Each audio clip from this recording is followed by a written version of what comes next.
This channel's content is strictly for educational and informational purpose and does not endorse or promote any form of violence, harm, illegal activities, self-injuries and communal disharmony. Durgapur ভিড়িঙ্গি এলাকার খবর দেবো, যেখানে Trinamool BJP উত্তেজনা। BJP বিধায়ক লক্ষণ ঘরুইকে ঘিরে তৃণমূল কংগ্রেসের বিক্ষোভ।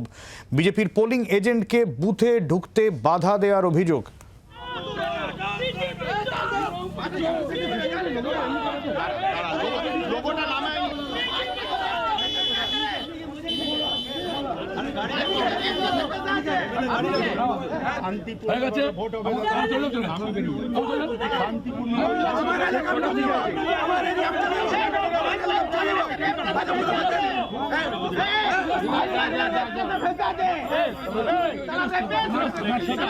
তৃণমূলের বিক্ষোভের জেরে অবশ্য পরে এলাকা ছাড়তে বাধ্য হন বিধায়ক। পরিস্থিতি সামাল দিতে ঘটনাস্থলে যায় পুলিশ। চিত্তরঞ্জন রয়েছেন আমাদের সঙ্গে। চিত্তরঞ্জনের কাছ থেকে জানবো, চিত্তরঞ্জন, বিধায়ককে ঘিরে বিক্ষোভ কেন?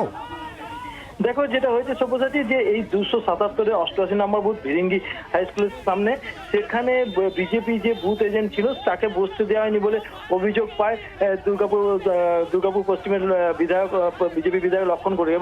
এবং সে যখন ঘটনাস্থলে যায়, তাকে ঘিরে বিক্ষোভ দেখা যায়।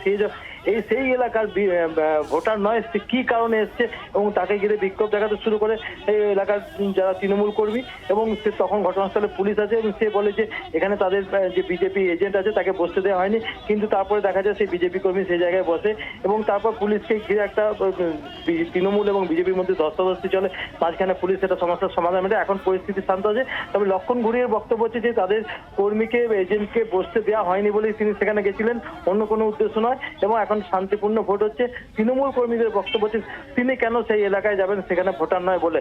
সেই নিয়ে একটা উত্তেজনা সৃষ্টি হয়েছিল। তবে পরিস্থিতি এখন শান্ত আছে। সব্যসাচী, অনেক ধন্যবাদ চিত্তরঞ্জন। আর এই গোটা বিষয়টা নিয়ে বিধায়কের কি বক্তব্য শোনাই আপনার? এখানে ঢুকতে হয়নি, আমি এসেছিলাম।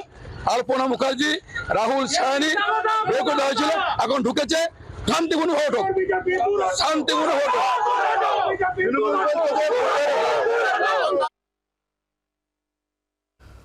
পোলিং এজেন্টকে ঢুকতে বাধা দেওয়ার অভিযোগ। আসেন বিধায়ক এবং তাকেও বিক্ষোভের মুখে পড়তে হয়। আর তার জেরেই অশান্তি এবং বিক্ষোভের জেরে এলাকা ছেড়ে যান পরে বিধায়ক।